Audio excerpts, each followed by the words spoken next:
সাদাকাতুল ফিতরা মূলত আসলে রোজাকে পরিশুদ্ধ করার জন্য, রোজার মধ্যে আমাদের যে ত্রুটি বিচ্যুতি হয়ে যায়, এগুলো সংশোধনের জন্য আল্লাহ তাআলা একটা সুযোগ রাখছেন।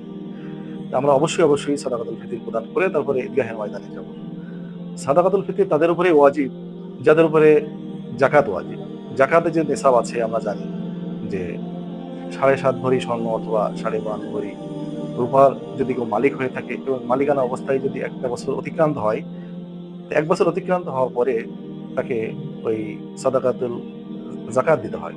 তো আমরা অবশ্যই রমজান এবং রমজানের বাইরে যখনই আমাদের উপরে যাকাত ওয়াজিব হবে, অবশ্যই আমাদের সম্পদের হিসাব করে, সঠিক হিসাব করে আমরা যাকাত দেব। অনেকে আছে যে একটা থোক বরাদ্দ যাকাত হিসাবে দিয়ে দেয়। এমনটা নয়।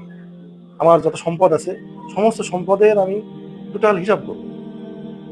যে নিসাব আছে ওই নিসাব অনুযায়ী আমাদের হিসাব করতে হবে যে ৭ ভরি ৭.৫ ভরি স্বর্ণ এবং ৫.৫ ভরি রূপা সমপরিমাণ সম্পদ যদি আমার থাকে, আমার প্রয়োজনীয় যে সমস্ত আসবাব আছে, আমার আবাসস্থল এবং আমার ব্যবহার্য যে সমস্ত জিনিসপত্র আছে, হ্যাঁ?